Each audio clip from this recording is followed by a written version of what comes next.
সাহাবী বলতেছেন আতিশান নাসু ইয়াউমাল হুদাইবিয়া। জাবির বিন আব্দুল্লাহ রাদিয়াল্লাহু তাআলা বলছেন হুদাইবিয়ার দিন, ঘটনাটা কখন আমি বলি, ষষ্ঠ হিজরি। কোন হিজরি বললাম? ষষ্ঠ হিজরি। ষষ্ঠ হিজরিতে হুদাইবিয়ায় রাসূল করিম সাল্লাল্লাহু আলাইহি ওয়াসাল্লাম উমরা করার জন্য মদিনা থেকে মক্কায় যাচ্ছেন। এমন সময়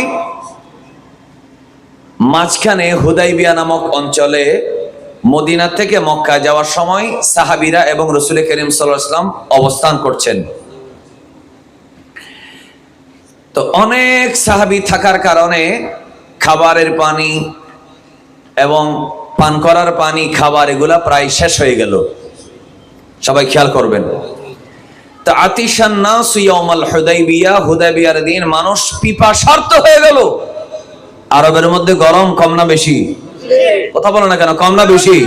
বেশি। এদিকে দেখবেন, ওয়ান নবী সাল্লাল্লাহু আলাইহি ওয়াসাল্লাম বাইনা ইয়াদাইহি, রাসূল করিম সাল্লাল্লাহু আলাইহি ওয়াসাল্লাম ওই সময় ওই সাহাবায়ে কেরামের মধ্যে ছিলেন। ওদিন ১৫০০ সাহাবী,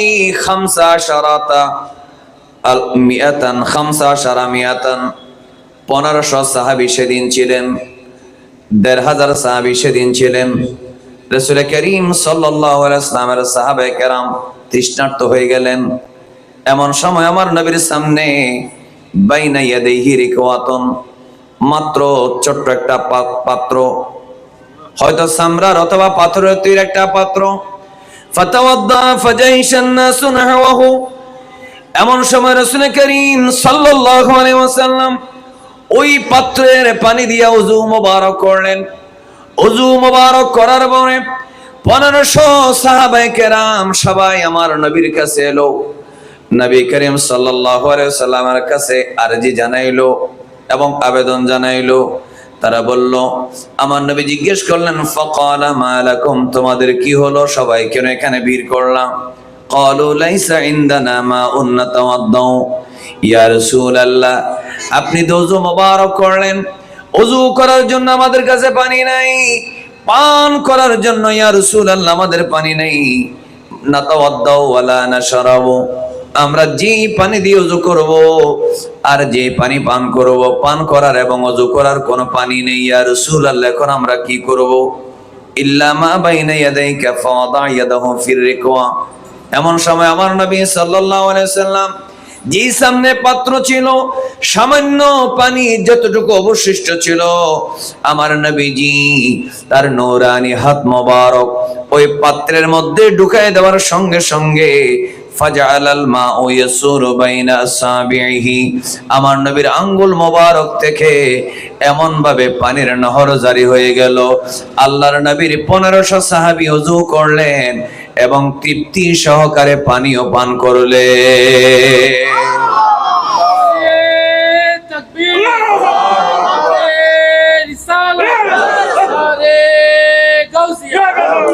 আচ্ছা, তাকবীর দিতে পারবেন? আমি তাকবীর দিলে ভালো লাগে, তবে আজকে আমি বেশি সময় নষ্ট, মানে সময় আমরা বেশি নেব না, সেজন্য আমরা একটু কম সময় দেব দিকে। তাহলে আল্লাহ রাসূল সাল্লাল্লাহু আলাইহি ওয়াসাল্লামের সাহাবীরা কি বলছেন, আমরা ওনাদের কথাগুলো খেয়াল করি। আমরা নিজের থেকে বলবো নাকি রাসূলের সাহাবীর কথা শুনবো? শুনবো তো ইনশাআল্লাহ। একটু মনোযোগ। এজন্য আমি যেহেতু রাসূলের সাহাবীদের কথা বলছি, শয়তানে আমাদের ব্রেনকে অন্যদিকে নিয়ে যাবে, ডানে বামে দেখবেন, তাকাবেন, তখন আপনারা কথা অর্ধেক বুঝবেন, অর্ধেক বুঝবেন না। এজন্য আপনাদের কনসেন্ট্রেশন, আপনাদের মনোযোগ, এক ধ্যান, এটা আমি বেশি আশা করছি। তো রাসূল করিম সাল্লাল্লাহু আলাইহি ওয়াসাল্লামের সাহাবী বলতেছেন, ইয়াতুরু, এদিকে দেখবেন, ইয়াতুরু বাইনা আসাবিহি কামসালিল উয়ুন, পাথরের ঝর্ণার থেকে, আপনারা রাঙ্গামাটি, জাফলং যারা গিয়েছেন, আমিও গিয়েছি, যেভাবে ঝর্ণার ভিতর থেকে পানি বের হয়, আমার নবীর আঙ্গুলের মাঝখান থেকে ঝর্ণার মতো করে পানি বের হচ্ছে, এমন ভাবে পানি বের হচ্ছে। ফাশারিবে না, তো ওনারা বলেন আমরা পান করলাম। ওয়া তাওয়াদ্দানা, আমরা ওযু করলাম। কুলতু কাম কুনতুম, তখন সাহাবী জিজ্ঞেস করলেন, যিনি যার কাছে হাদিস বর্ণনা হচ্ছে তিনি জিজ্ঞেস করলেন, কাম কুনতুম, তোমরা কয়জন ছিলা? ক্বালা, তখন তিনি বললেন, লাউ কুন্না মিআতা আলফিন লাকাফানা, আল্লাহর কসম, আমরা সেদিন যদি মিয়াতু আলফ মানে 100,000, 100,000 মানে 1,00,000, আমরা সেদিন যদি 1,00,000 থাকতাম, 1,00,000-এর জন্য পানির অভাব হতো না। তবে আমরা 1,00,000 ছিলাম না, আমরা ছিলাম কুন্না 15 মিয়াতান, আমরা ছিলাম 1500। মাত্র এক পাত্র পানি দিয়ে রাসূল করিম সাল্লাল্লাহু আলাইহি ওয়াসাল্লাম 1500 মানুষকে ওযু করিয়েছেন, পানি পান করাইছেন। আবার অবশিষ্ট পানি সেই পাত্রের মধ্যে রয়ে গেছে। এটা আমার নবীজির হাত মোবারকের মুজিজা। একটু মহব্বতের আওয়াজে বলেন সুবহানাল্লাহ। তাহলে সবাই একবার মহব্বতে বলুন, আমার নবীর হাত মোবারকের সাথে কারো কোনো তুলনা আছে? আমার নবীজির ক্ষমতা আছে না নেই? যদি আপনি বলেন, খেয়াল করবেন কথাগুলা, যদি আপনি ওয়াজ করতে গিয়ে ইসলামী সম্মেলনে বা তাফসীর মাহফিলে বা সিরাতুন নবীতে বা মিলাদুন নবীতে আপনি যদি বক্তৃতা করেন, রাসূল সাল্লাল্লাহু আলাইহি ওয়াসাল্লাম তিনি দেখতে শুনতে সবকিছুতে আমাদের মতো, শুধু বেশ কম হলো তিনি মুহাম্মাদুর রাসূলুল্লাহ আর আমরা রাসূলুল্লাহ না। তার কাছে কোরআন আসছে, আমাদের কাছে কোরআন আসে নাই। তিনি একজন নবী, তার কাছে ওহী নাজিল হয়েছে, আমাদের কাছে ওহী নাজিল হয় নাই। বেশ কম শুধু এতটুকু, এর চাইতে বেশি কিছু বেশ কম নাই। এই কথা যারা বলে আমি তাদেরকে বলবো, বেশ কম যদি কোরআন নাজিল হওয়া আর না হওয়া, রাসূল হওয়া আর না হওয়া এতটুকু হয়, তাহলে তোমাদের কাছে জানতে চাই, একজনের অবশিষ্ট পানি দিয়ে 1500 মানুষ কেমনে ওযু করলেন, আবার পানও করলেন। তাও আবার কোনো বানানো তুনানো হাদিস না, সহিহ বুখারী শরীফের 3576 নম্বর হাদিস। প্রমাণ হলো আল্লাহ পাক আপাদমস্তক মাথার চুল মোবারক থেকে আমার নবীর কদম পর্যন্ত আমার নবীকে আল্লাহ মুজিজা বানিয়ে পাঠিয়েছেন। এই বিশ্বাস আমাদের আছে না নেই? এই জন্য প্রাণ ভরে সবাই একবার মহব্বতে জোরে জোরে পড়ি কয়েকবার, ইয়া রাসূলুল্লাহ, আরে জোরে জোরে, ইয়া রাসূলুল্লাহ, ইয়া হাবিবাল্লাহ, আমারি আপনারি নূরের ঝলক লাগিয়া কবরের আঁধার যাবে চলিয়া, ওগো দিয়েন গো দেখা কবরে আসিয়া, ইয়া রাসূলুল্লাহ, আরে জোরে জোরে, ইয়া রাসূলুল্লাহ, মহব্বতে বড়ি আল্লাহুম্মা সাল্লি মাওলানা মুহাম্মদ ওয়া আলা আলি সাইয়্যিদিনা। আচ্ছা, তাহলে আমরা একটা বিষয় পেলাম, রাসূলের সাহাবীদের আকীদা হলো নবী দিতে পারেন। সবাই একটা আকীদা ক্লিয়ার করে পরেরটাতে যাব, তাও আবার দলিল ভিত্তিক এবং পৃষ্ঠা নম্বর হাদিস নম্বর সহ। সবাই জোরে বলেন, আমার নবী দিতে পারে। সবাই বলেন, আমার নবী দিতে পারে। কমকে বাড়াইয়া দিতে পারে। বলেন, আমার নবীজির দেওয়ার ক্ষমতা আছে। এই ক্ষমতা আমার নবীকে দিয়েছেন কে? আল্লাহ। সুতরাং নবী দিতে পারে বললে শিরিক হতে পারে না। যিনি দিতে পারে আমরা তার কাছে চাইতে পারি। বলেন না, তার কাছে চাইতে পারি। আল্লাহ নবী তো বলে নাই আল্লাহই সবকিছু দেয়, আল্লাহর কাছে চাও, হাত তোলো, আল্লাহ আকাশ থেকে বৃষ্টি দিবে, বরফর করে দিবে। আমার নবী সেটা বলে নাই। আমার নবী বলে, মেঘে যেমন দিতে পারে, মেঘের চাইতেও শক্তি আল্লাহ আমাকে বেশি দিয়েছে, আমিও তো দিতে পারি। এজন্য তোমরা আল্লাহর কাছে তো সব সময় চাইবা, কিন্তু আল্লাহ যেহেতু আমাকে দেওয়ার ক্ষমতা দিয়েছে, আমার কাছে চাইছো, শিরিক হয় নাই, আমি তোমাদেরকে দিচ্ছি। কোত্থেকে দিচ্ছি? আল্লাহর নেয়ামত থেকে দিচ্ছি। চিৎকার করে বলবেন না সুবহানাল্লাহ? যদি আপনি এটা স্বীকার করেন আমার নবী আল্লাহর নেয়ামত থেকে দিয়েছেন, তাহলে আওয়াজ করে বলেন, কোনোদিন শিরিক হতে পারে না। তো যিনি দিতে পারেন তিনি কি নিষ্ক্রিয় না সক্রিয়? তিনি ক্ষমতাহীন না ক্ষমতাওয়ালা? সবাই বলেন মারহাবা।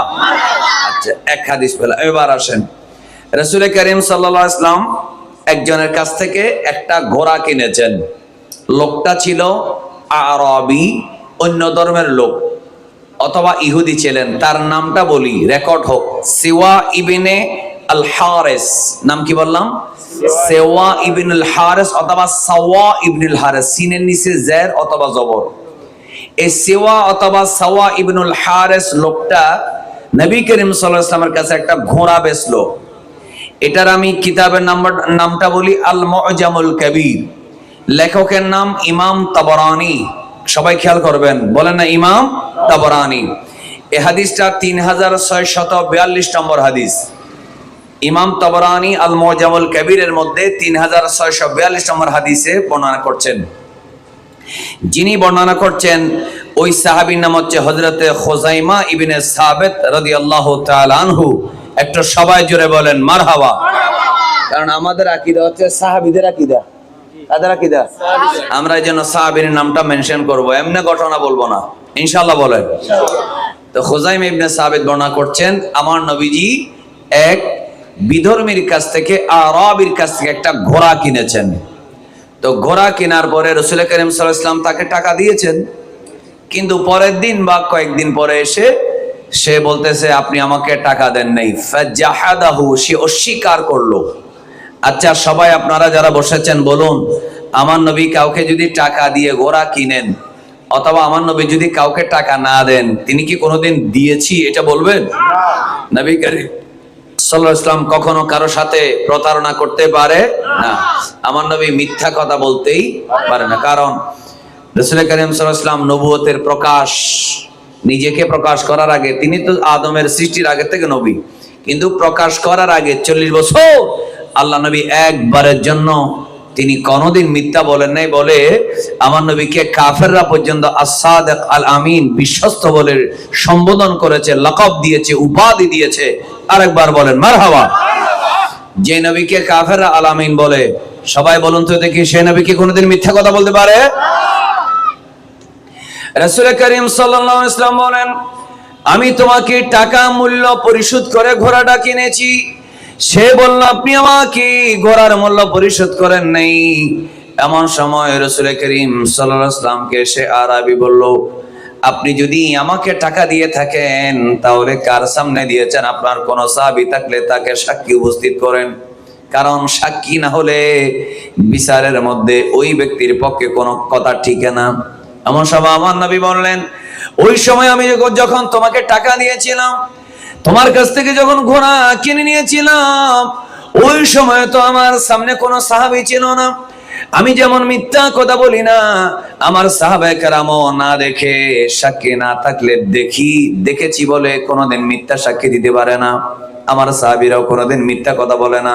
এজন্য কেউ যেহেতু ছিল না, আমার কোন সাহাবী এই ঘটনার মধ্যে সাক্ষী দিবে না। এমন সময় খুযাইমা ইবনে সাবিত রাদিয়াল্লাহু তাআলা বলে, ইয়া রাসূলুল্লাহ, আমি সাক্ষী দিলাম আপনি অবশ্যই ওই আরবীকে ঘোড়ার টাকা দিয়ে দিয়েছেন। সবাই বলেন না সুবহানাল্লাহ। এই কথা বলার পরে রাসূল কারীম সাল্লাল্লাহু আলাইহি ওয়াসাল্লাম বলেন, মা হামালাকা আলা শাহাদা, তুমি কিসের ভিত্তিতে সাক্ষী দিলা? ঘটনার দিন উপস্থিত না থাকলে ওই মানুষ কোনোদিন সাক্ষী দিতে পারে না। হয়তো নিজের চোখে দেখতে হবে অথবা নিজের কানে শুনতে হবে।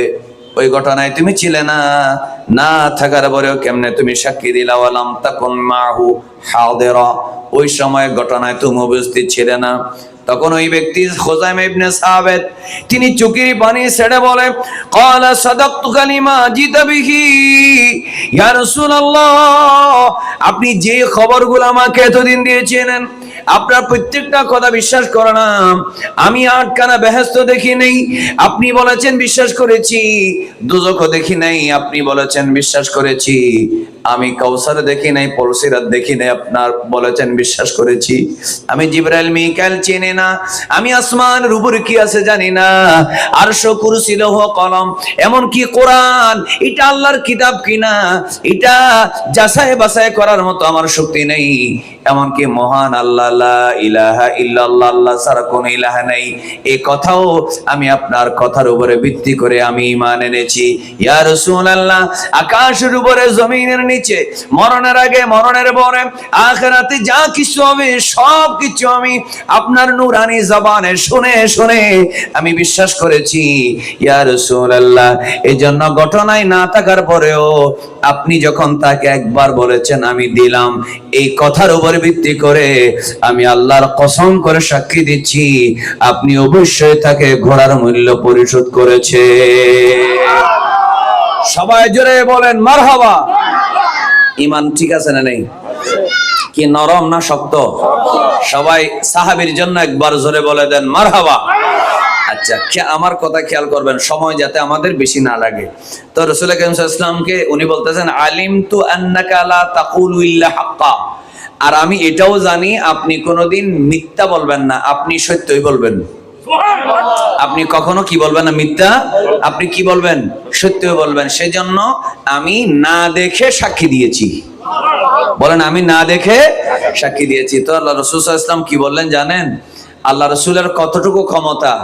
ও আমার সড়ক বহরের এশিয়ান হাউজিং সোসাইটির ঢুকার প্রবেশ মুখে ছোট্ট একটি জায়গায় আমরা রাতের বেলা যারা কোরআন সুন্নাহর কথাগুলো শোনার জন্য বসেছি, সবাই বলুন আমার নবীজি চাইলে কতটুকু ক্ষমতা আছে শরীয়তের আইনের, ইসলামী আইনে নবীর অথরিটি কতটুকু, আমার নবীর ক্ষমতা কতটুকু। সবাই একটু মহব্বতের আওয়াজে বলুন, আপনাদের কি জানার ইচ্ছা আছে? সবাই বলেন, হাত তুলে বলেন জানার ইচ্ছা আছে। হাত নামান। আল্লাহ রাসূল কি বলছেন দেখেন। এমন সময় রাসূল করিম সাল্লাল্লাহু আলাইহি ওয়াসাল্লাম বললেন, মান শাহিদা লাহু খুযাইমাতু আলাইহি ফাহাসবুহু, আজকের পর থেকে আমার এই খুযাইমা আমার কথার উপরে ভিত্তি করে আমার ওই ঘটনায় উপস্থিত না থাকার পরেও কত সুন্দর করে আমার কথার জবাব দিল, কত চমৎকার করে সাক্ষী দিয়ে দিল, তার কথা আমার এত ভালো লেগেছে, এই জন্য আমি খুশি হইয়া তাকে একটা পুরস্কার দিলাম। আজকের ঘটনার পর থেকে এই খুযাইমা কোন একটা বিচারে, কোন বিয়ের অনুষ্ঠানে, অথবা কোন দণ্ডবিধিতে, অথবা আদালতে, অথবা সামাজিক বৈঠকে আমার খুযাইমা যদি একজনের সাক্ষী দেয়, যে কেসের মধ্যে 4 জন লাগবে, যে কেসের মধ্যে 2 জন লাগবে, যে মামলার মধ্যে 3 জন লাগবে, সেই মামলায় আমার খুযাইমা আজকের পরের থেকে যদি একজনের সাক্ষী দেয়, আমার খুযাইমার সাক্ষী যথেষ্ট হয়ে যাবে। সবাই জোরে বলেন আল্লাহু আকবার। তাহলে আমার নবী তাকে এই ক্ষমতা দিয়েছেন। সবাই মহব্বতের আওয়াজে বলুন, এই ক্ষমতা আমার নবীকে কে দিয়েছেন? আল্লাহ। সবাই জোরে বলেন, কে দিয়েছেন? তাহলে রাসূল করিম সাল্লাল্লাহু আলাইহি ওয়াসাল্লাম চাইলে একজনের সাক্ষী একজনকে কয়জনের ক্ষমতা দিতে পারে? 4 জনের। বলেন কয়জনের? আচ্ছা, আমি একটা ইসলামী আইন বলি, আমাদের এখন প্র্যাকটিক্যাল কিছু ওয়াজার দরকার আছে। একটা মানুষ যদি জেনা করে, কি করে? বেবিচার করে, তখন তার শাস্তি অবিবাহিত হলে 80 দরা। এদিকে দেখবেন প্লিজ। আমি আপনাদের কাছে জেনারেশন জেড যারা, তাদের কাছে আমি বিনয়ের সাথে বলবো, আপনারা এই সোশ্যাল মিডিয়ার 1 মিনিট, আধা মিনিট, 25 সেকেন্ড, 30 সেকেন্ডের ভিডিও দেখতে দেখতে মানুষের একটা বিষয়ে দীর্ঘক্ষণ মনোযোগ ধরে রাখা, এটা একটা কঠিন ব্যাপার হয়ে গেছে। ঠিক না বলেন? একটা জিনিস বেশিক্ষণ ভালো লাগে না। 1 ঘন্টা ওয়াজ শুনতে ইচ্ছা হয় না, আধা ঘন্টা ওয়াজ শুনতে ইচ্ছা হয় না। এটা কিন্তু মারাত্মক ভয়ঙ্কর বিষয়, ঠিক না? এই জন্য আমাদের ছেলেরা খুতবার আজানের আগে আগে মসজিদে যায়, সালাম ফিরাইয়া মোনাজাতের আগে আবার বাইরে যায়। কারণ কি? একটাই টান, সেটা হচ্ছে টিকটকের মহব্বত। ঠিক না বলেন? আমি কি ভুল বলেছি? এই যে সোশ্যাল মিডিয়ার কারণে মানুষের মনোযোগ, ধৈর্য কমে গেছে, এটা কি ভুল কথা নাকি বাস্তব? অর্থাৎ মিডিয়ার কারণে মানুষের ধৈর্য কমে গেছে। এজন্য আমি আপনাদেরকে বারবার অনুরোধ করছি, আমরা কথাগুলো শুনবো এবং বাস্তবতার সাথে মিলাবো। তাহলে আমরা কি পেলাম? আমার নবীজি চাইলে আইন পরিবর্তন করতে পারে। বলে না পারে কি পারে না? তো যে কথাটা বলতে চাচ্ছিলাম, একটা মানুষ যদি বেবিচার করে, জেনা করে, এদিকে দেখেন প্লিজ, পার্শ্ব আলাপ করবেন না, ডানে বামে কথা বলবেন না। কেউ যদি বেবিচার করে, তাহলে অবিবাহিত হলে তাকে 100 দরা। কয় দরা? 100 দরা। 100 দরা এগুলো আবার চিকন চিকন চিবানা, এগুলো চামড়া তৈরি, মোটা দরা, এটা নির্দিষ্ট নিয়মে বানানো হয়। একটা দরা মারলে সারা শরীর পেঁচায়, মোটামুটি রক্ত বের হওয়ার অবস্থা হয়ে যায়, এরকম একটা দরা। এরকম কয় দরা? 100 দরা মারতে হবে। কাকে? বেবিচারের শাস্তি। বলো না কিসের শাস্তি? জেনার শাস্তি। ঠিক তেমনি লেওয়াতাতের শাস্তি আরো মারাত্মক। লেওয়াতাত মানে সমকামিতা। মনোযোগ। তো যদি অবিবাহিত হয়, আর যদি বিবাহিত হয়, তাহলে তাকে কোনো মার্সি নেই, তার জন্য কোনো ক্ষমা নাই, তাকে পাথর মেরে দুনিয়া থেকে বিদায় করে দিতে হবে। কি মেরে? তাহলে আপনারা বলুন, বিবাহিত মানুষের জেনার শাস্তি কি কম নাকি বেশি? কথা বলা, কম না বেশি? যদি দুনিয়াতে যেমন বেশি, আখেরাতেও কি কম হবে নাকি বেশি হবে?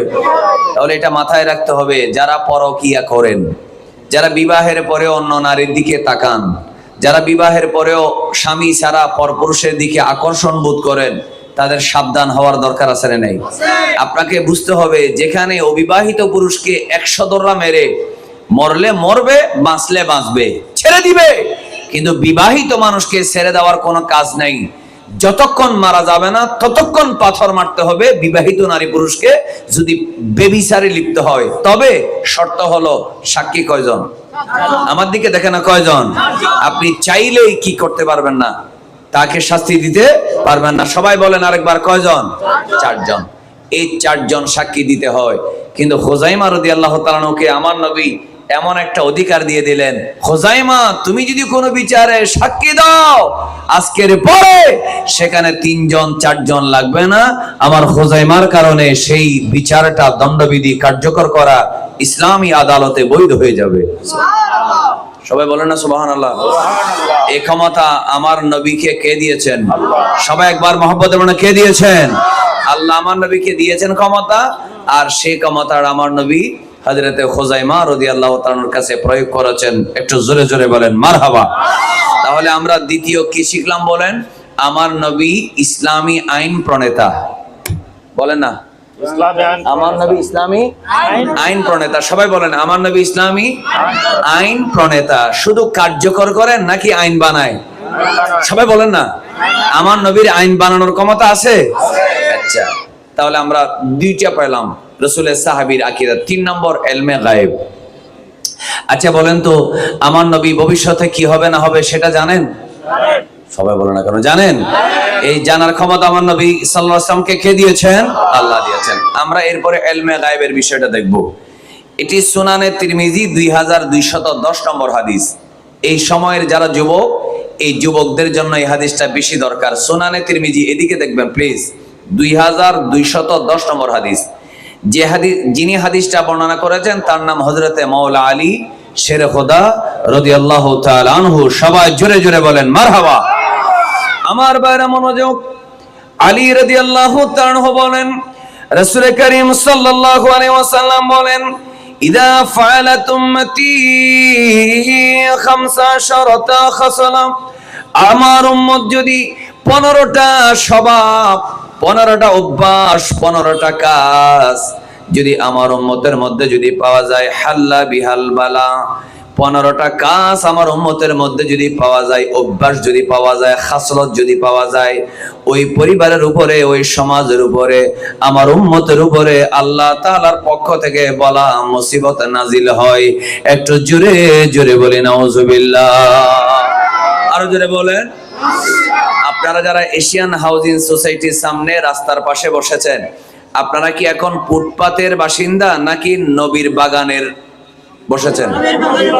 আপনারা কি ফুটপাতে বসেছেন নাকি নবীজির বাগানে? এটা নবীজির দরুদ শরীফের বাগান, এটা কোরআন হাদিসের একটা মজলিস। সেই ধরনের পবিত্র মন নিয়ে বসবেন। সবাই একটু জোরে বলেন তো আলহামদুলিল্লাহ। আচ্ছা, একটু মনোযোগ চাইবো প্লিজ, সময় নেব না, কারণ আমাকে জাস্ট টাইম বলা হয়েছে 12:30টার ভিতরে আমার আলোচনা আমি গোছায় দেওয়ার চেষ্টা করব। এখন অলরেডি 12টা পার হয়ে গেছে। তো আমি কি বলছি, রাসূল করিম সাল্লাল্লাহু আলাইহি ওয়াসাল্লাম এর সাহাবী হযরত আলী বলতেছেন, আমার নবী বলেছেন 14টা 15টা, কয়টা বললাম? 15টা, 15টা খাসলত যার মধ্যে পাওয়া যাবে, আমার উম্মতের মধ্যে পাওয়া গেলে আল্লাহ তাদের মধ্যে বলা মুসিবত দিবে। যে আপনারা যারা এখানে বসেছেন, আমরা কি বলা মুসিবত চাই? কথা বলেন না কেন? সবাই একসাথে বলেন, আমরা কি বলা মুসিবত চাই? তুরস্কের মতো ভূমিকম্প আমাদের হোক, এটা আমরা চাই। আমাদের আফগানিস্তানের মতো, কিছুদিন আগে আফগানিস্তানে নাকি ভূমিকম্প হয়ে কয়েক হাজার মানুষ মারা গেছে। এর আগে গত বছর তুরস্কে ভূমিকম্প হয়েছে। তা আমাদের যুবকদের একটা প্রশ্ন, হুজুর, যত ক্যাসিনো, যত পতিতালয়, প্রস্টিটিউশনের ব্যবসা, রমরমা সব আমেরিকায়, ব্রিটেনে, ইউরোপে, সেখানে ফ্রি সবকিছু, নারী পুরুষের অবাধ মেলামেশা আছে না নাই বলেন? কিন্তু সেখানে ভূমিকম্প হয় না কেন? ভূমিকম্প তুরস্কে হয়, ভূমিকম্প আফগানিস্তানে হয়, মুসলমান দেশগুলোতে হয় কেন? এটার একটা কারণ হলো, ভাইয়ের আমার, যারা ঈমান নাই তাদের জন্য আখিরাতে কিছু আছে? তাদের জন্য ডাইরেক্ট কোথায়? জাহান্নাম। বলে না, কোথায়? জাহান্নাম। কিন্তু আপনি যেহেতু ঈমান এনেছেন, আপনি স্কুলে ভর্তি হয়েছেন, স্কুলে যেহেতু ভর্তি হয়েছেন, আপনি ইউনিফর্ম না পড়লেও শিক্ষক আপনাকে শাস্তি দিবে। আবার চুল যদি ঠিক মতো না কাটেন, চুলের কাটিং যদি বেশ কম থাকে তখনও শাস্তি দিবে। আবার যদি আপনার কাপড়ে ময়লা থাকে তখনও মাস্টার কি দিবে? শাস্তি দিবে। আবার যদি ঠিক মতো দাঁত ব্রাশ করে স্কুলে না যান তখন আপনাকে শাস্তি দিবে। আবার হাত পায়ের নখ যদি না কাটেন তখনও শাস্তি দিবে। আবার স্কুলের নির্দিষ্ট যে শু গুলো আছে সেগুলো না পড়লেও, ক্যাটস গুলো না পড়লেও শাস্তি আছে। আবার জাস্ট টাইমে না ঢুকলেও, আবার জাস্ট টাইমে বের না হলেও শাস্তি আছে, আছে না নাই? আবার হোমওয়ার্ক, ক্লাস ওয়ার্ক এগুলো না করলেও শাস্তি আছে না নেই? কেন? কারণ আপনি স্কুলে ভর্তি হয়েছেন। যে ছেলেটা স্কুলের মাঠে ছাগল চড়ায় তার জন্য কোনো আইন আছে? সবাই বলেন আইন আছে। যেহেতু সে স্কুলে ভর্তি হয় নাই, এজন্য ইউরোপে, আমেরিকা, ইহুদি, খ্রিস্টানরা, অন্যান্য ধর্মের মানুষ এরা যদি বেলেল্লাপনা করে, বেহায়াপনা করে, এরা যদি সেক্সের ক্ষেত্রে ফ্রি চলে, এরা যদি বিবাহ বন্ধনে আবদ্ধ না হয়ে যা ইচ্ছে তাই করে, তারপরও আল্লাহর পক্ষ থেকে নগদ শাস্তি আসে না।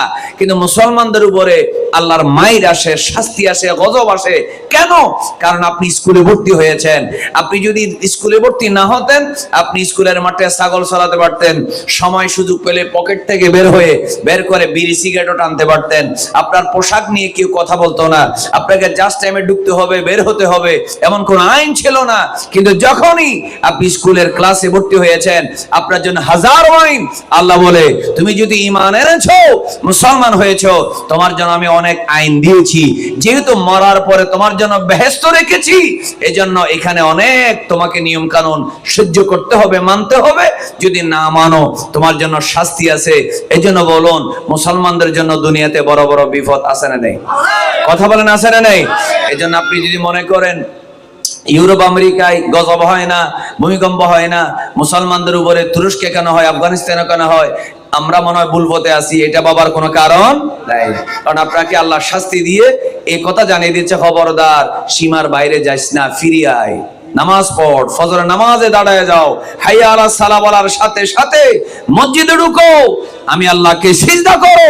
এই দুনিয়া তোমার জন্য কয়েদখানা হলেও যখন রুটা বের হয়ে যাবে, কবরটা হয়ে যাবে রাউদাতুম মিন রিয়াদিল জান্নাহ, তোমার কবর হবে তোমার জান্নাতের বাগান। একটু মহব্বতে বলবেন না সুবহানাল্লাহ? এই বিশ্বাস আমাদের আছে না নেই? এজন্য ভাইরা আমার, পৃথিবীতে বান্দার অনেক আইন কানুন, মুসলমানদের জন্য অনেক আইন। এবার আসুন, রাসূল করিম সাল্লাল্লাহু আলাইহি ওয়াসাল্লাম বলেছেন, আমার উম্মত 15টা কাজ করলে, কয়টা কাজ বলো না, কয়টা কাজ? 15টা কাজ আমার উম্মতে করবে। দেখেন, তখনও করে নেই, করবে। কিন্তু করার আগে আমার নবী 100 বছর, 200 বছর, 500 বছর, 1000 বছর পরে কি করবে আমার নবী সেটা জানে কিনা? কথা বলো না কেন? আল্লাহ নবী সেটা জানে কিনা? সে জানার ক্ষমতা আমার নবীকে কে দিয়েছে? এখন আপনারা বুঝবেন আমার নবী যা বলেছেন তা ঘটছে কিনা। যদি ঘটে তাহলে আপনারা বলবেন নবীর গায়েব আছে, যদি না ঘটে আপনারা বলবেন যে নবীর গায়েব নাই। আচ্ছা বলেন, আমাদের বিশ্বাস কি আমার নবীর ইলমে গায়েব আছে না নেই? কারণ ইলমে গায়েব না থাকলে তিনি কোনোদিন নবী হতে পারে না। সবাই মনোযোগ। আওয়াল ও আখিরে সব কুছ জানে, দেখে বঈদ করিব, গায়ব की खबरी देने वाला अल्लाह का हबीब नबी जी, अल्लाह अल्लाह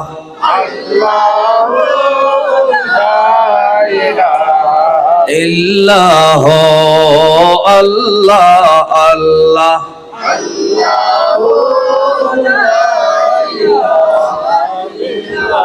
এবার আসুন, রাসূল করিম সাল্লাল্লাহু আলাইহি ওয়াসাল্লাম বলছেন কয়টা কাজ। আমি বারবার আপনাদের কাছে জিজ্ঞেস করার কারণ আছে, এগুলো মনে রাখতে হবে। সবাই বলেন কয়টা কাজ? 15টা কাজ আমার উম্মতে করবে। করার পরে তাদের উপরে বলা আসবে, বলে না, বলা আসবে। কয়টা কাজ?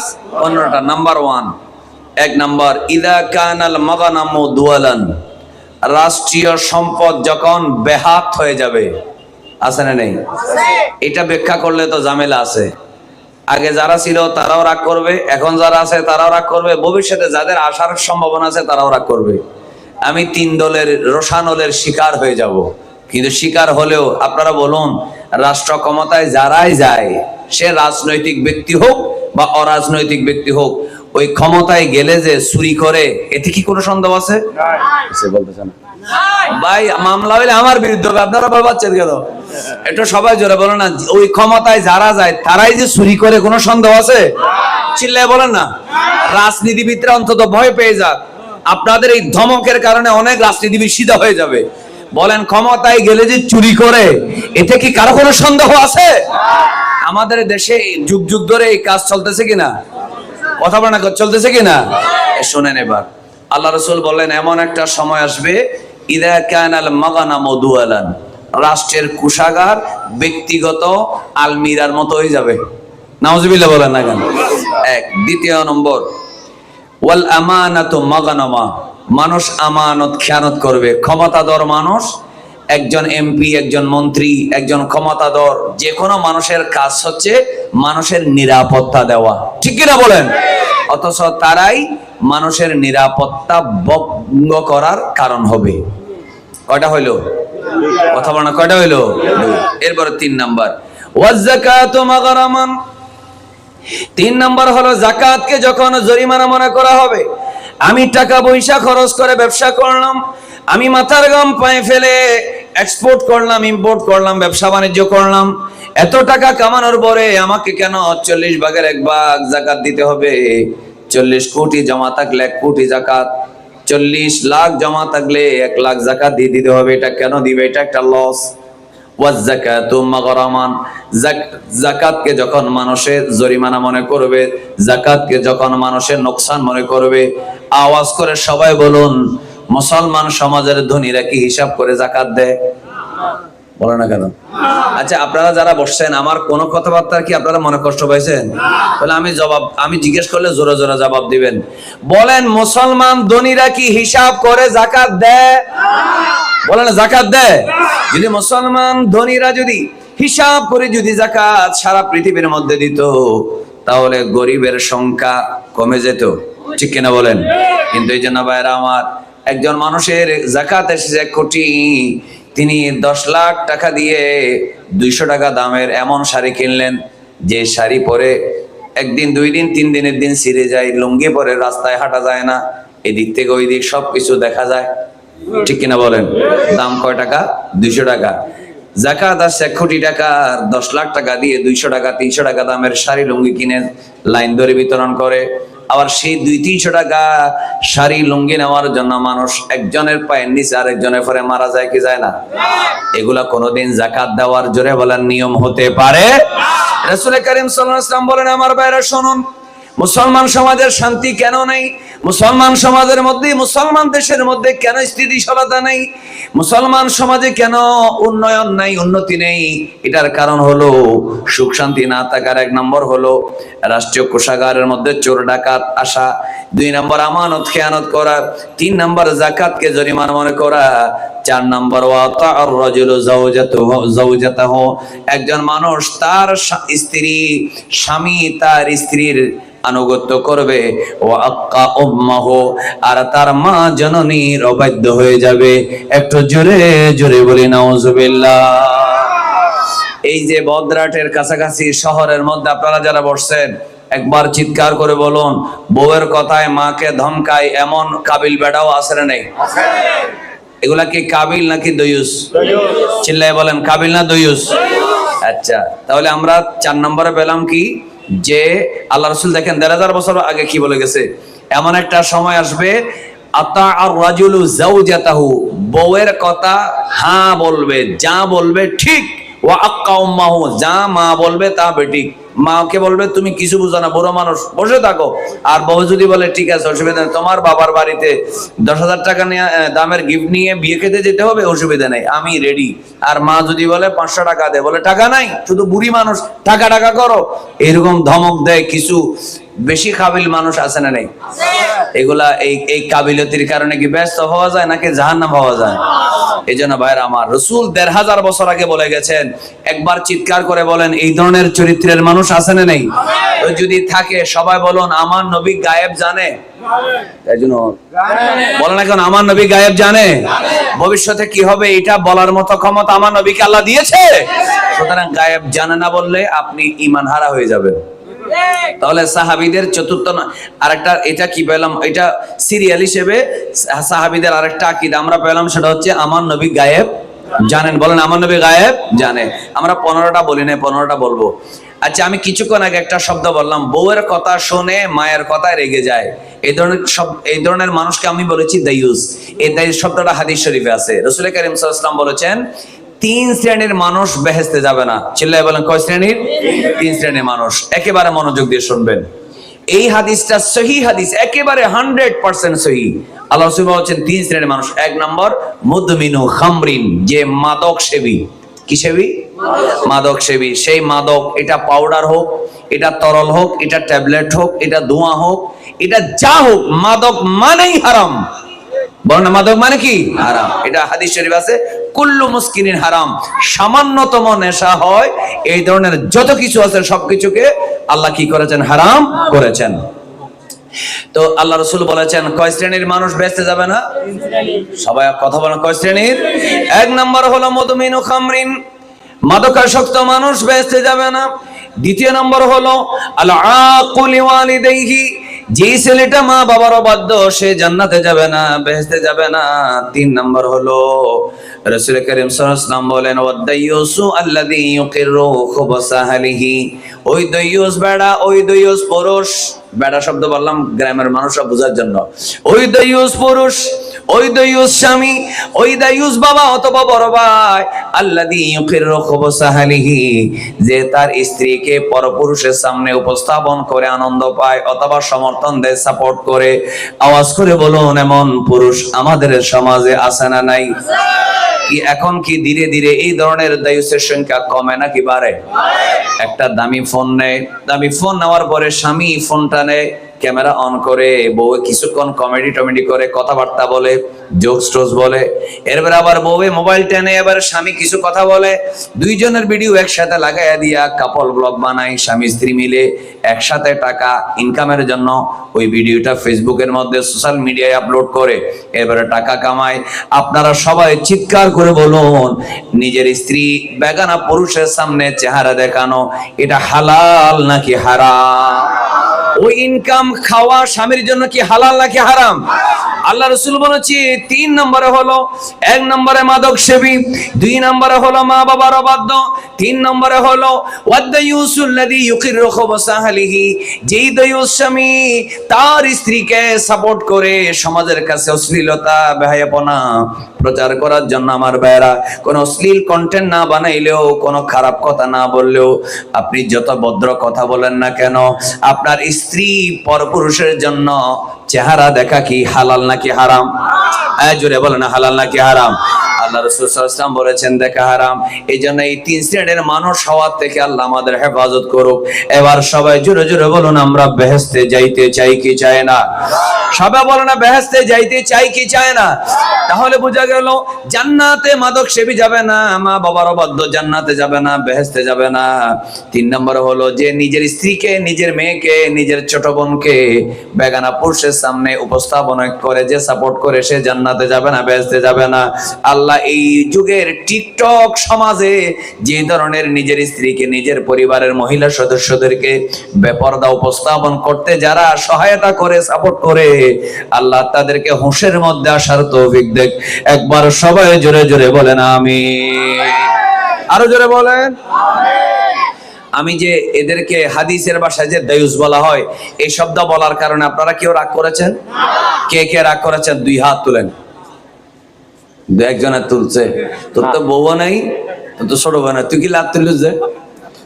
আরে বুড়ো ভাইবে, যাক বুঝে নাই, সে বলছে হাত তোলেন, সে হাত তুলে দিছে। ইনশাআল্লাহ ভবিষ্যতে করবে না ইনশাআল্লাহ। যাক, যাই হোক, বেচারা শরম পাই গেছে। আল্লাহ আমাদের সবাইকে নিজের ব্যক্তিত্ব ধরে রাখার তৌফিক দেখ। বলেন না আমিন? বলেন না। নিজের স্ত্রীকে, নিজের স্ত্রীর সৌন্দর্য, চেহারা এটা সোশ্যাল মিডিয়ায় ছেড়ে দেওয়ার কারণে কি নিজের ইজ্জত বাড়ে? কথা বলেন না, ইজ্জত বাড়ে? ব্যক্তিত্ব বাড়ে? সমাজের মধ্যে সম্মান বাড়ে? তো নিজের বউয়ের চেহারা দেখায় যে টাকাটা ইনকাম করা হবে, সেটা জোরে বলেন না হালাল নাকি হারাম? আচ্ছা, তাহলে আল্লাহ রাসূলের ওই যে বললাম 15টার মধ্যে এটা আমি আরেকটা হাদিস থেকে যোগ করলাম। তাহলে এরপরে দেখেন ওয়াবাররা সাদিকাহু ওয়াজাফা বাহু, আপনারা গণবেন, আমি কয়টা বলছি, 4টা বলে ফেলছি মানে এখন 5 নাম্বার। এবং নিজের বন্ধুর সাথে ভালো ব্যবহার করবে, ওয়াজাফা বাহু, বাবার সাথে ধমক দিয়ে কথা বলবে, ওয়ারাতাফাতিল আসওয়াতু ফিল মাসাজিদি, মসজিদের মধ্যে চিৎকার চেঁচামেচি হবে। আমার ভাইরা, এই যে নভেম্বরের পরে ডিসেম্বর, এই যে এটা হলো সেপ্টেম্বরের পরে অক্টোবর, অক্টোবরের পরে কি নভেম্বর, নভেম্বরের পরে কি ডিসেম্বরের পরে জানুয়ারি, জানুয়ারির পরে কি ফেব্রুয়ারিতে হয়তো নির্বাচন হতে পারে। কিন্তু নির্বাচনের আগে আগে এক সপ্তাহ কমিটিকে ফোন করবে, আজকে এই দল, কালকে এই, এরপরে সপ্তাহ বলবে আমরা আসবো, গত সপ্তাহে অমুক নেতা বলেছে আমার নেত্রী আমার দলকে ভোট দিতে হবে, পরের সপ্তাহ বলবে আমরা আসবো, আমরা ভোট চাইবো, এদেরকে যখন দিচ্ছেন আমাদেরকেও মাইক দিতে হবে। আছে না নেই? এক কথা বলেন, আছে না নেই? কারণ কমিটি বিভাগে পড়ে যাবে, কমিটি বিভাগে পড়ে যাবে, মোতোয়াল্লি হিমশিম খেয়ে যাবে, পরিচালনা পরিষদ বিপদের মধ্যে পড়ে যাবে। এক নেতাকে অনুমতি দিলাম, আরেকজনকে না দিলে তো ঝামেলা, ঠিক কি না বলেন? এই কারণে আমার ভাইয়েরা, এই যে মসজিদের মধ্যে ভোট চাওয়ার যে সংস্কৃতি, নেতার প্রশংসা করা, মার্কার প্রশংসা করা, নেত্রীর প্রশংসা করা, ভোটের প্রচার করা, একবার জোরে বলুন, এগুলো কি মসজিদের মধ্যে কি জায়েজ আসেনি? এখন হাও দাবা এবং মৌলভী সাহেব হতো নিষেধে কি, আপনারা কি রাগ হচ্ছে? কিনে কিনে গোসা গোসা নোলা কিনে কি লাগে তো হুজুর রাখবো মারে দি মৃত্যুবরণ হোক। আচ্ছা আচ্ছা, তাহলে তো ঠিক আছে। বলেন না, মসজিদের মধ্যে কি নিজের মার্কার, নিজের দলের প্রচারণা করা কি জায়েজ নাকি না জায়েজ? চিল্লায় বলে হালাল না হারাম? সেটা না করে তালি মারাম, ধন্যবাদ বলা, নেতার আগমন, শুভেচ্ছা স্বাগতম। আমি দেখেছি অনেক মসজিদ খুতবার সময় 10 মিনিট, 20 মিনিট, 30 মিনিট পিছিয়ে দেওয়া হয়েছে, হুজুরের বক্তৃতা বন্ধ করে দেওয়া হয়েছে নেতাকে বক্তৃতা দেওয়ার জন্য। এরকম ঘটনা আছে না নেই? আল্লাহ রাসূল 1500 বছর আগে বলেছেন, ওয়ারাতাফাতিল আসওয়াতু ফিল মাসাজিদ। কি বল হয় না? এগুলো আমাদের বলার দরকার আছে না নেই? আপনি হয়তো আমার কথা মানবেন না, আপনারা মসজিদ কমিটি আছেন, আমার কথা মানবেন না, মুসল্লি মানবেন না, মোতোয়াল্লি মানবেন না, ইমামও মানবেন না, চাকরিকে ভয় পাবেন, কিন্তু আমি বাস্তব কথাগুলো বলার দরকার আছে না নেই? কারণ আমি যদি, আমরা কয়েকজনে যারা আনস্মার্ট, যারা দুনিয়া একটু কম বুঝি, আমরা যদি সত্য কথাগুলো যদি না বলি, তাহলে হাসরের মাঠে তো আমাকে আল্লাহ ধরবে, ঠিক কিনা বলেন? এই জন্য ভাইরা আমার, আল্লাহ রাসূল বলেছেন, কখন বালা নাজিল হবে? কখন বালা নাজিল হবে? যখন মসজিদে দুনিয়াবি চিৎকার চেঁচামেচি হবে, ঠিক কিনা বলেন? মসজিদের মধ্যে ভোট চাওয়া, এটা কি আখিরাতের কাজ নাকি দুনিয়াবি কাজ? এটা মসজিদের মধ্যে কি নাই জায়েজ? চিল্লা বলেন জায়েজ নাই। এটা আমি ফতোয়া দিলাম, জান পারলে স্টেজ করে দিন। এরপর আল্লাহ রাসূল কি বলেছেন, ওয়া কানা যাইমুল কওমি আরদালাহুম, এরপরে সমাজের সবচেয়ে নিকৃষ্ট, সবচেয়ে কারাপ্টেড, সবচেয়ে দুর্নীতিবাজ, সবচেয়ে চোর, বড় বাটপার, মামলাবাজ, হামলাবাজ, জায়গা দখলকারী, ঘুষখোর যখন সমাজের নেতা হবে, চিল্লায় বলেন নাউজুবিল্লাহ। কথা কি আমার নাকি রাসূলুল্লাহ?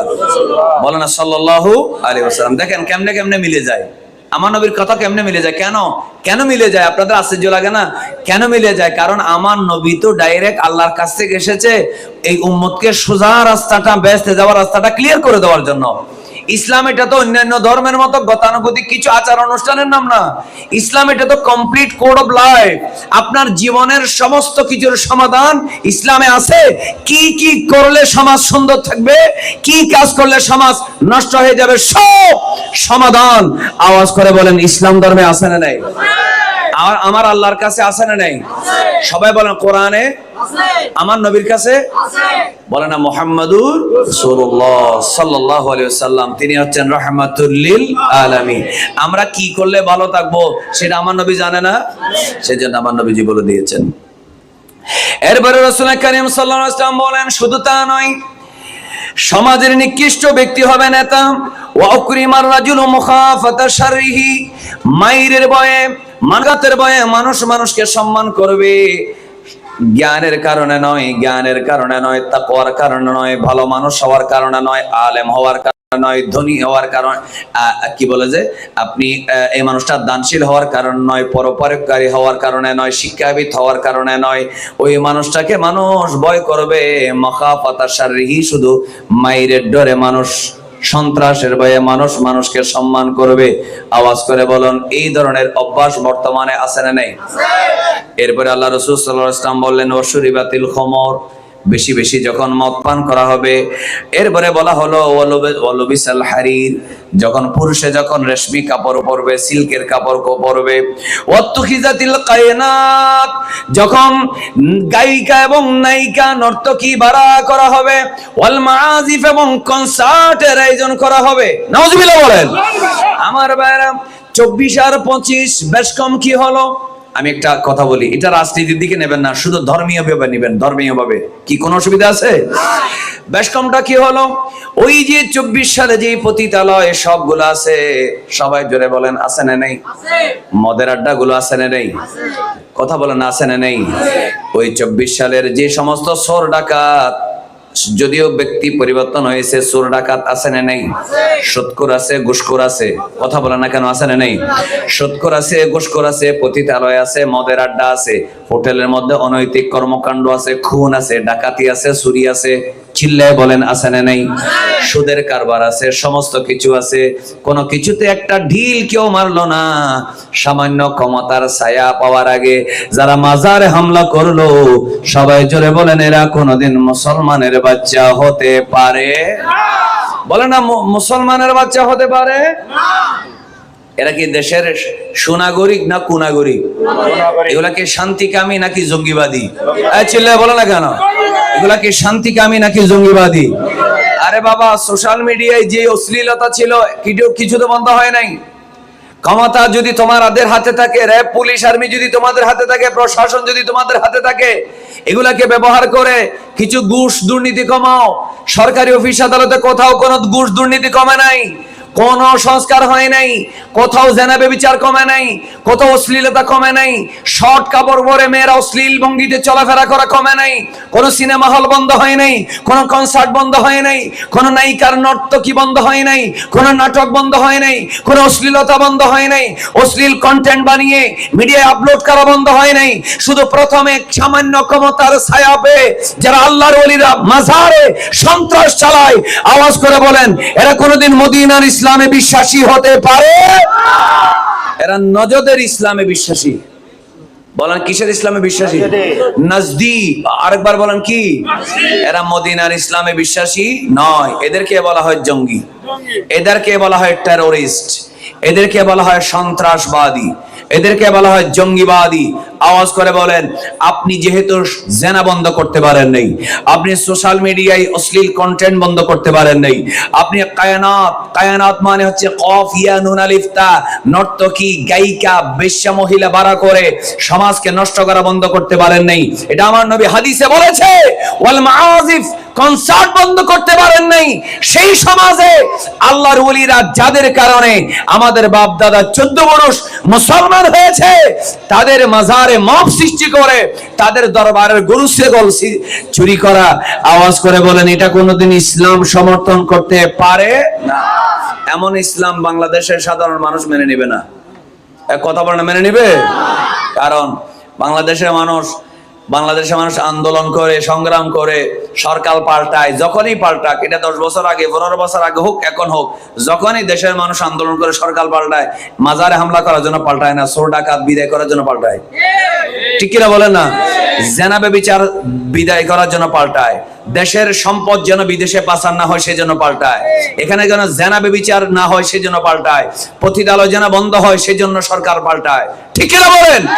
যেন সরকারি অফিস আদালতে আমার কাগজপত্র সব ঠিক থাকার পরেও মাসের পর মাস যেন আমাকে অফিসারের পিয়নের পা ধরতে না হয়, লাখো লাখো টাকা ঘুষ যেন দিতে না হয়, আমার সমস্ত ডকুমেন্টস ঠিক থাকার পরেও আমি যেন আমার কাঙ্ক্ষিত চাকরিটা পাই, আমি যেন পরীক্ষা দিয়ে মেধার কারণে আমার চাকরিটা পাই। সেজন্যই সব সময় এই বছর, 10 বছর, 20 বছর, 30 বছর আগে যতবার সরকার পাল্টেছে, রাজনীতির পট পরিবর্তন হয়েছে, মানুষের অধিকার প্রতিষ্ঠা করার জন্য, আল্লাহর ওলির মাজারে হামলা করার জন্য নয়। ঠিক কিনা বলেন না ভাই?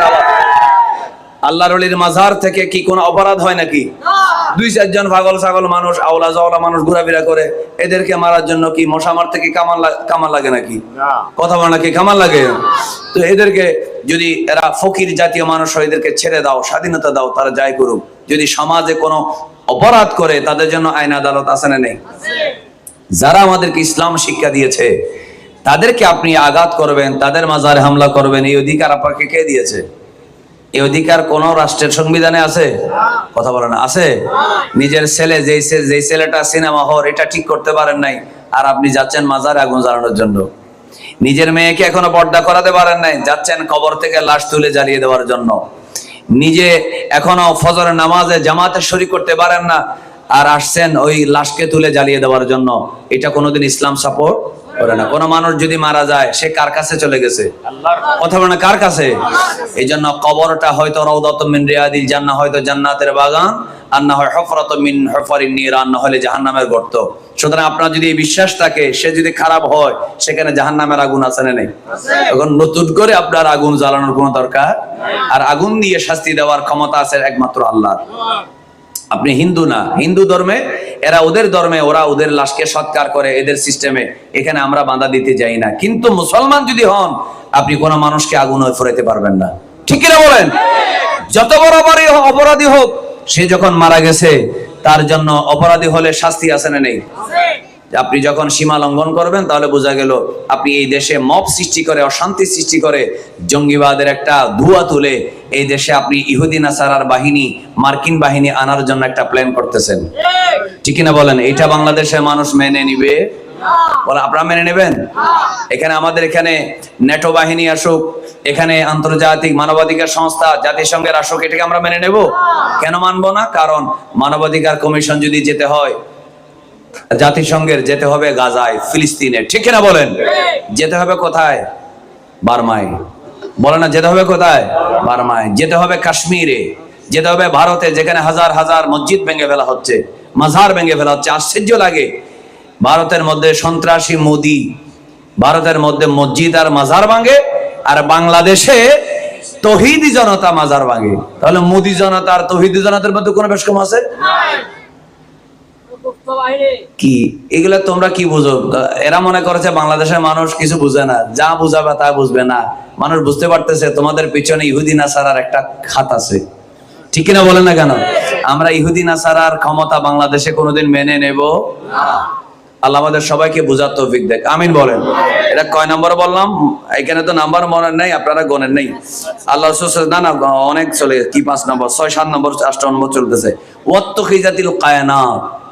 কায়নাত মানে হচ্ছে নর্তকী, গায়িকা ভাড়া করে, ওয়াল মাআজিফ, কনসার্টের আয়োজন করা। বর্তমানে আছে না নেই? কথা বলে না কেন? এটা কি আমার নবী 1500 বছর আগে ভুল কথা বলেছেন নাকি ঠিক বলেছেন? আচ্ছা আসেন, এরপর আল্লাহ রাসূল সাল্লাল্লাহু আলাইহি ওয়াসাল্লাম বলেন, ওয়ালা নাখিরু হাযিহিল উম্মাহ ওয়ালাহা।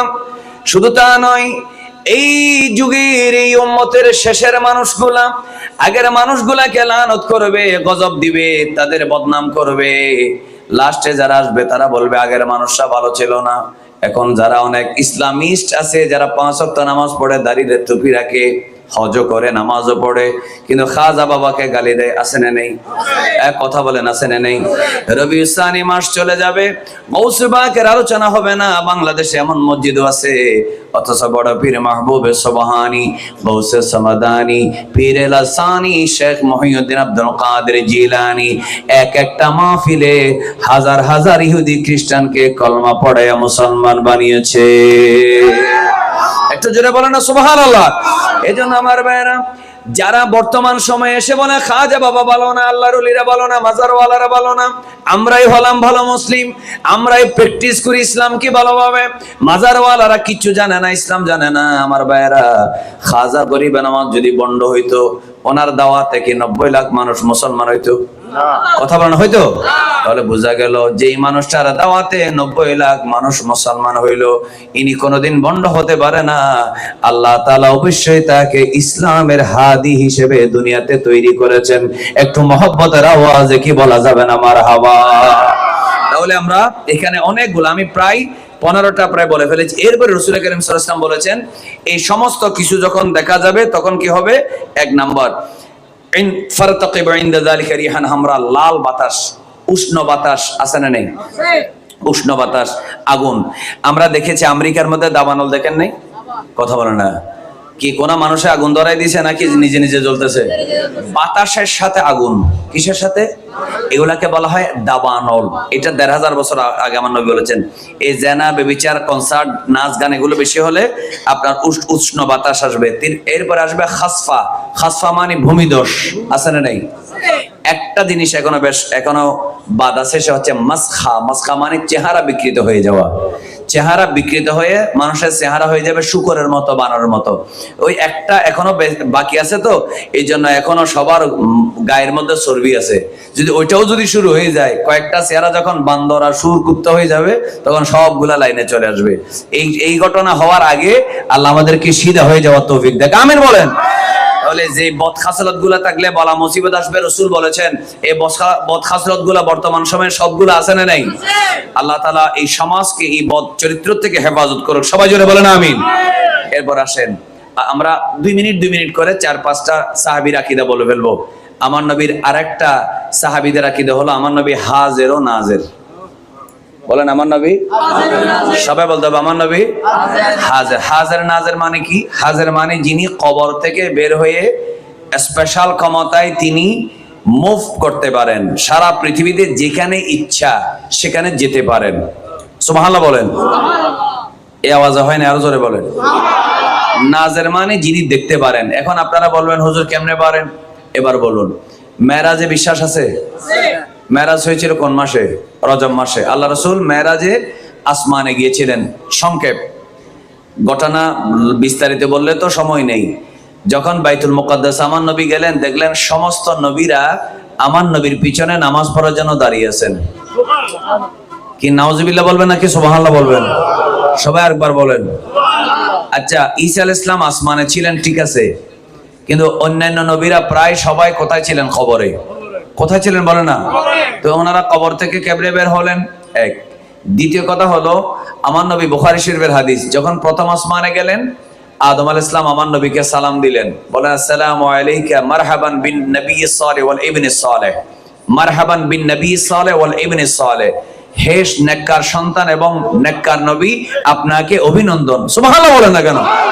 তো আদম আলাইহিস সালাম প্রথম আসমানে আমার নবীর সাথে দেখা করলেন। 7 জন নবী 7 আসমানে আমার নবীর সাথে দেখা করলেন। আচ্ছা বলুন, যারা কবরের মধ্যে দাফন হয়েছেন সেই নবীরা আসমানে, প্রত্যেক আসমানে কেমনে গেলেন?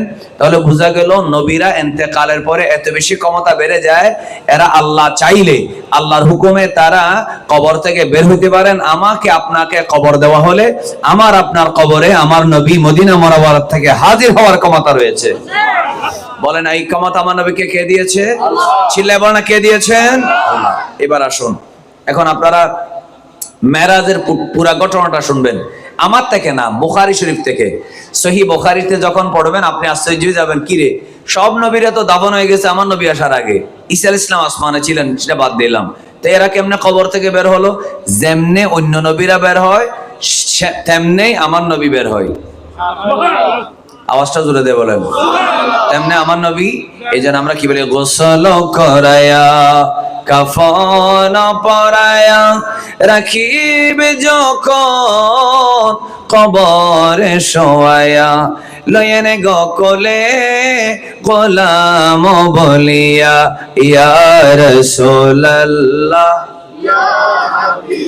আরে জোরে জোরে বলি ইয়া রাসূলুল্লাহ,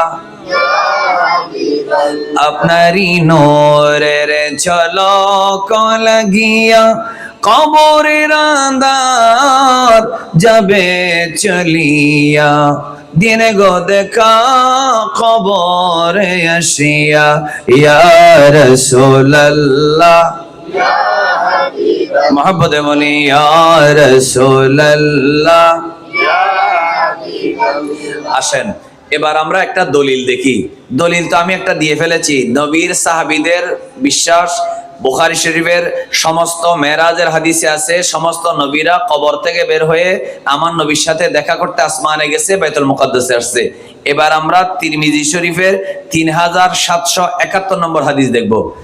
আল্লাহ রাসূল ইন্তেকালের, দুনিয়া থেকে চলে যাওয়ার বরাবর 50 বছর পরে, ক বছর? 50। আমার নবী দুনিয়া থেকে বিদায় নিয়ে রওজায় দাফন হয়েছেন 11 হিজরিতে।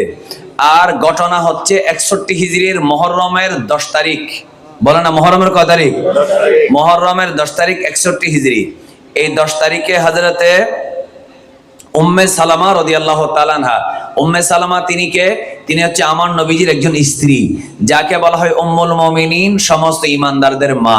তো উম্মে সালামা রাদিয়াল্লাহু তাআলা আনহা বলেন, আমার নবী ইন্তেকালের পর মদিনা শরীফের রওজায় দাফন করার বরাবর গনা একেবারে আঙ্গুলের হিসাবে 50 বছর পর 11 হিজরির রবিউল আউয়ালের 12 তারিখ নবীজিকে দাফন করা হলো।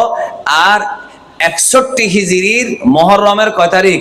10 তারিখ আমি স্বপ্নে দুপুরে মুহররমের 10 তারিখ যখন কারবালার ময়দানে ইমাম হোসেন দুপুরের পরে যখন ওনাকে শহীদ করে দেওয়া হলো, ওনার মাথাকে যখন আলাদা করা হলো, তখন হযরত উম্মে সালামা রাদিয়াল্লাহু তাআলা আনহা তিনি বলেন, আমি স্বপ্নে রাসূল পাক সাল্লাল্লাহু আলাইহি ওয়াসাল্লামকে দেখেছি। এই হাদিসটা তিরমিজি শরীফ, এখানে জামিয়াতেও তিরমিজি শরীফ আছে, এখানে শোলাকবহর একটা কওমি মাদ্রাসা আছে, ও কওমি মাদ্রাসায় তিরমিজি শরীফ আছে। তিরমিজি শরীফে 3771 নম্বর হাদিস।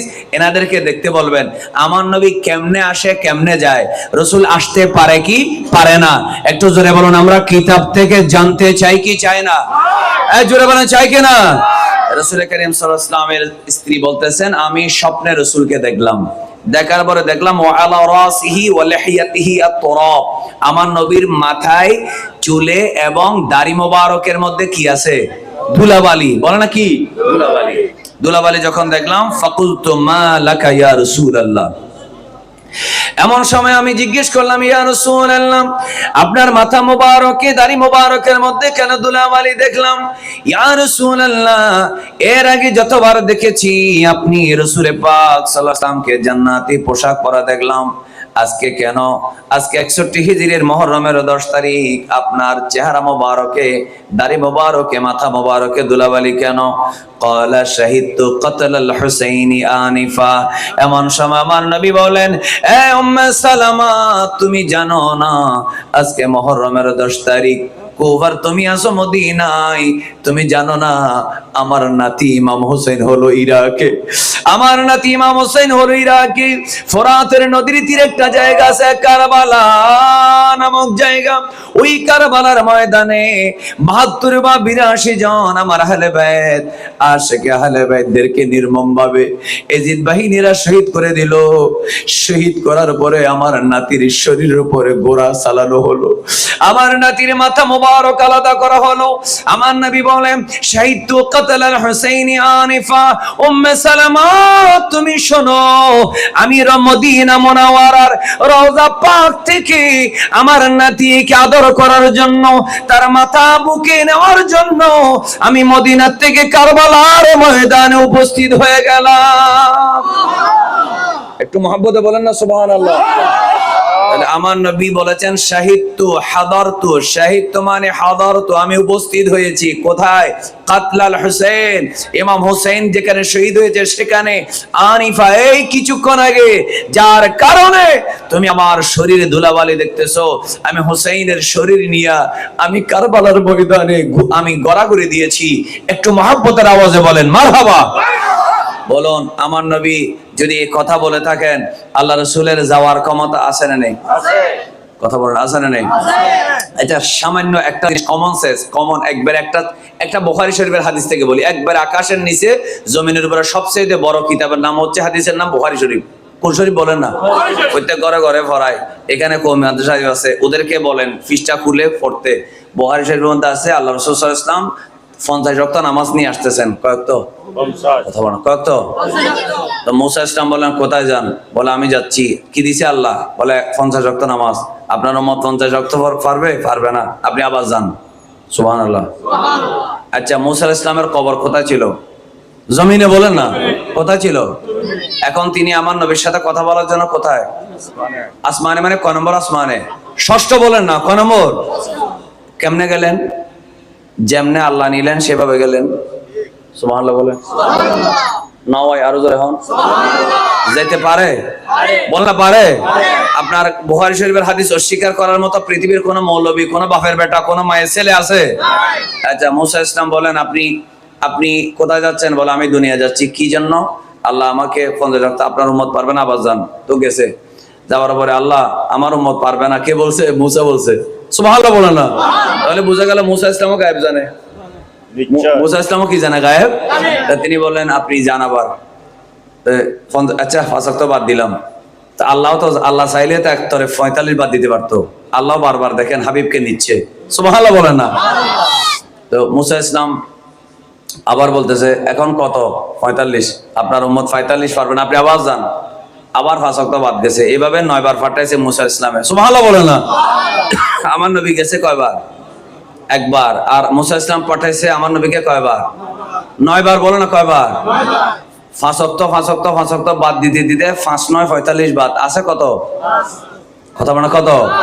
এবার আসতেছে মুসা ইসলাম বলেন আপনার উম্মত 5 ওয়াক্ত পড়বে না। এখানে 5 ওয়াক্ত নামাজ পড়ে না, এই মাহফিলের ভিতরে মানুষ আছে না নেই? ডর করে হন, আছে না নাই? আমি আপনাদের দিকে তাকাই বলতেছি, অন্যদিকে তাকাই বলতেছি। এই মাহফিলের ভিতরে 5 ওয়াক্ত পড়ে না এরকম মানুষ আছে না নাই? তাহলে মুসা ইসলাম ঠিক বলেছে, ভুল হয় না? ঠিক কই? আচ্ছা, মুসা আলাইহিস সালাম বললেন আপনার উম্মত 5 ওয়াক্তও পারবে না, আবার যান। আমার ভাই বলেন আমার শরম লাগতেছে, আমি আর যাব না। আল্লাহ বলছে 5 ওয়াক্ত নামাজ পড়লে আমার উম্মতকে 5 10 50 ওয়াক্ত নামাজের সওয়াব দিয়ে দিবে। আরো জোরে বলেন না? সুতরাং আমি আর যাব না। আচ্ছা বলেন মুসা আলাইহিস সালাম তুর পাহাড়ে কি আল্লাহকে দেখছে? কথা মানে দেখছে? কিন্তু আমার নবী আল্লাহকে দেখেছে। গৌসে পাক এই মাসে যার ফাতিহা মাহবুবে সুবহানি, বলে না মাহবুবে গৌসে সাবাদানি আশিকে ইয়াজদানি পীর মহিউদ্দিন আব্দুল কাদের জিলানী, তিনি গুনিয়াতুত তালিবিনে বলেছেন রাআন নবী রাব্বাহু বিআইনাই রাসিহি, আমার নবী মেরাজের রাতে কপালের চোখে আল্লাহকে দেখেছেন। অথচ মুসা ইসলাম আল্লাহকে দেখতে পারেন নাই। তো যেই নবী আল্লাহকে দেখেছেন সেই নবী যে সেরা, এটা আপনাদের কোনো সন্দেহ আছে? এই জন্য আমরা কি বলি, জিসকা কোই সানি নেহি वो नबी हमारा है, वो नबी हमारा है। এই কথাটাই বললে কি আপনাদের গুনাহ হবে? আমাদের নবী কি वो नबी हमारा है। সবাই বলবেন जिसका कोई सानी नहीं वो नबी একসাথে जिसका कोई सानी नहीं वो नबी, जिसका कोई सानी नहीं, जिसका कोई सानी नहीं वो नबी हमारा है, जिसका कोई सानी नहीं वो नबी हमारा है, मुस्तफा की अज़मत का हद है न किनारा है। একটু মোহাম্মদ বলেন না সুবহানাল্লাহ। তুর পে কাহার বনে, তুর পাহাড়ে আল্লাহ মুসাকে কি বলেছেন? তুর পে কাহার বনে লন্তারানি মুসা, আমাকে দেখতে পারবে না। তুর পে কাহার বনে লন্তারানি মুসা, তুর পে কাহার বনে লন্তারানি মুসা, तुर पे कहार बने लंतरानी मूसा, लेकिन मेरे नबी को अर्श पे बुलाया है।